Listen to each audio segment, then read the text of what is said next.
Hi, this is Veda from இப்போ trade education. இந்த வீடியோவில் நம்ம என்ன பார்க்க போகிறோம்னா, நிஃப்டியில் நாளைக்கு நம்ம என்ன ட்ரேடிங் எடுக்கலாம். ஸோ டெக்னிக்கலாக நிஃப்டி என்ன ப்ரெடிக்ட் ஆகுதுங்கிறத தான் பார்க்க போகிறோம். வாங்க நம்ம வீடியோக்குள்ளே போகலாம்.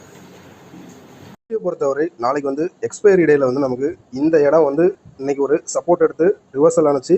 அதே இடம் 21,997 ஒரு கேப் டவுன், அதாவது இதுக்கு கீழே ஒரு க்ளோசிங் நடந்தால் 21,929 ஒரு ஸ்ட்ராங் சப்போர்ட்டாக இருக்கும். பட் அதை உடச்சிதுனா மட்டும்தான் செல் சைடில் போகணும். பட் அந்த இடத்துல இருந்து ஒரு ரிவர்சல் பேக் ஆகலாம். அதே மாதிரி ஒரு கேப் அப் நமக்கு ஓப்பனிங் கிடச்சி இந்த இடம், அதாவது 22,153க்கு மேலே ஒரு ஃபுல் கேண்டில் 15 மினிட்ஸ் க்ளோசிங் கொடுத்தால் ஃபர்தராக 22,250 ஒரு டார்கெட் பாயிண்டாக இருக்கும். ஆப்ஷன் பையர்ஸ் 21,950 காலையும் 22,200 புட்டையும் நம்ம வாட்ச் லிஸ்ட்டில் வச்சுக்கலாம். ஸோ எந்த பக்கம் பிரேக் அவுட் நடக்குதோ அந்த பக்கம் ஒரு ட்ரேடை நம்ம பண்ணலாம். இந்த வீடியோ உங்களுக்கு பிடிச்சிருந்துச்சுன்னா லைக் பண்ணுங்கள், நம்ம சேனலை சப்ஸ்கிரைப் பண்ணுங்கள். தேங்க்ஸ் ஃபார் த வாட்சிங்.